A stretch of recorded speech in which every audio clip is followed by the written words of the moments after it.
আসসালামু আলাইকুম এভরিবডি। মনে আছে গত লেসনে কিন্তু আমি চারটা স্ট্রাকচার পড়াইছিলাম। আমি বলছিলাম যে ওই স্ট্রাকচার বোঝার দরকার না, শুধু মুখস্থ করেন। মুখস্থ করলে আজকে একটা বুঝে যাবেন। কত সুন্দর কথা ছিল ওখানে, যে am is are was were be ভার্বের সাথে আইএনজি। তাহলে ভার্ব কি, ওটার সাথে আমরা আইএনজি বসাবো কিভাবে, আজকে দেখাবো সেটা।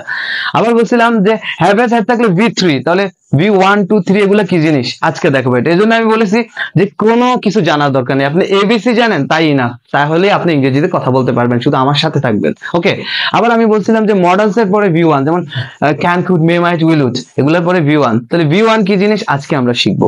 আবার আমি বলেছিলাম যে ডুটি ডাস কোনো বাক্যে থাকলে ওই বাক্যে আমরা কি করব, ভার্বের প্রেজেন্ট ফর্ম মানে ভি ওয়ান বসবে। তাহলে ভি ওয়ান কি জিনিস সেটা। আচ্ছা, ভার্ব কি জিনিস সেটা তো আমরা সবাই জানি, ধরা, খাওয়া, যাওয়া, দেখা, কথা বলা, চিন্তা করা, এগুলো সব ভার্ব বলে। এগুলা ইংরেজিতে ভার্ব বলে। এগুলো একটা ওয়ার্ড হবে, এই একটা ওয়ার্ড থেকে দুইটা তিনটা চারটা ওয়ার্ডও আমরা তৈরি করতে পারবো। ঠিক আছে, তো কিভাবে করে সেটা একটু দেখি। আমরা আজকে গনে গনে জাস্ট 20টা অথবা 15 থেকে 20টা ভার্ব পড়বো, যেগুলো আমাদের স্পোকেন ইংলিশ বা কমিউনিকেটিভ ইংলিশে খুব বেশি প্রয়োজন পড়বে। ঠিক আছে, তো শুরু করা যাক। সবাই খাতা কলম নিয়ে রেডি হয়ে যান, যাতে করে আপনি কি করেন এগুলা পরে মেমোরাইজ করে নিতে পারেন। এবং এই 15-20টা ভার্ব দিয়ে আমরা পুরো স্পোকেন ইংলিশটা শেষ করে ফেলবো। এবং এগুলোই কিন্তু সচরাচর ব্যবহার হয়। আর বেশি যখন লাগবে, যখন আপনি বুঝে যাবেন, তখন নিজেই করবেন। লেটস গেট স্টার্টেড, কথা বাড়াবো না। প্রথমে ডু, ডু অর্থ কি, করা। Do, did, done. Present form, past form, past participle form, মানে ভি ওয়ান টু থ্রি।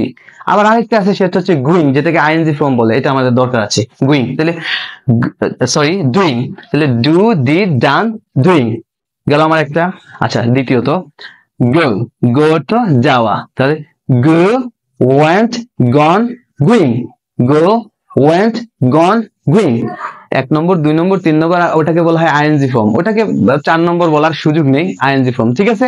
আচ্ছা, তারপরে আমরা আসবো টেক। টেক অর্থ কি, লওয়া। Take, took, taken.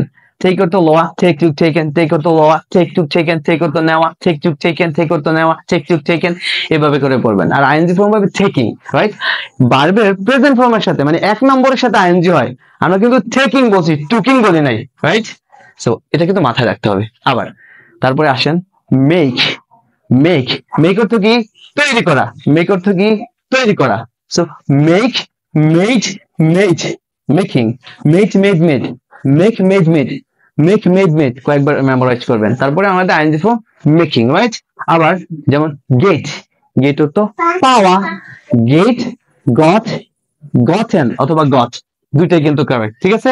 আর এটা আইএনজি ফর্ম গেটিং, একদম ক্লিয়ার। আচ্ছা, আবার লার্ন, লার্ন অর্থ কি, শিখা। Learn, learned, learned. আবার আপনি লার্নডও বলতে পারেন, অসুবিধা নাই। তাহলে আমরা কি বললাম, লার্ন অর্থ শিখা। আবার রাইট, রাইট অর্থ কি, লিখা। রাইট, রট, রিটেন। রাইট, রট, রিটেন। রাইট অর্থ লিখা, রাইট রট, রিটেন, রাইট রট, রিটেন, রাইট রট। এভাবে করে মেমোরাইজ করতে হবে প্রচুর পরিমাণে, কোনো কথা নাই, পুরো ঠোঁটস্থ কণ্ঠস্থ থাকতে হবে, রাইট। আচ্ছা, তারপরে আমরা বলবো হচ্ছে কি বলা যায়, নো। নো অর্থ জানা। নো অর্থ জানা। Know, knew, known. Know, knew, known, knowing, right. আবার আমরা পড়বো ফরগিভ। ফরগিভ অর্থ কি, ক্ষমা করা। ফরগিভ অর্থ কি, ক্ষমা করা। তাহলে forgive, forgive, forgiven. Forgive, forgive, forgiven, right. আবার ফরগেট অর্থ ভুলে যাওয়া। ফরগেট, ভুলে যাওয়া। ফরগেট, ভুলে যাওয়া। Forget, forgot, forgotten, right. তাহলে আমরা কি বললাম, বা ফরগট, দুইটাই কারেক্ট। এবং ফরগেটিং আইএনজি ফর্ম হবে। ঠিক আছে। আচ্ছা, এবার আবার আমরা কি বলতে পারি, ইট।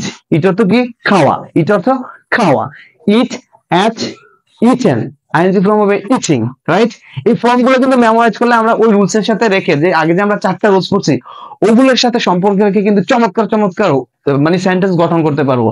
আমরা যেটা করি, কি করি জানেন, আমরা দু একটা ইংরেজি কেউ বলতেছে, ওটা কি হবে, বাংলা টু ইংলিশ কে ধরে ধরে মুখস্থ করি এবং মনে করি যে এভাবে ইংরেজি শিখা হবে। এভাবে হবে না। এভাবে ইংরেজি শিখতে আপনার 5 বছর লেগে যাবে। আপনার যদি বেসিক থাকে, তাহলে আপনি এভাবেই কিভাবে কোন বাক্য গঠন করবো বলতে পারবেন। ঠিক আছে। ওকে, সো আর কিছু ভার্ব পড়ে নেওয়া যাক। যেমন ধরেন রিড। রিডের কিন্তু 3টা ফর্ম আবার same, read, red, red, right. Reading, okay. Read তো পড়া, কথাটা ক্লিয়ার। সো আবার কি হতে পারে আমাদের, ব্রিং। ব্রিং অর্থ আনা। ব্রিং অর্থ কি, আনা।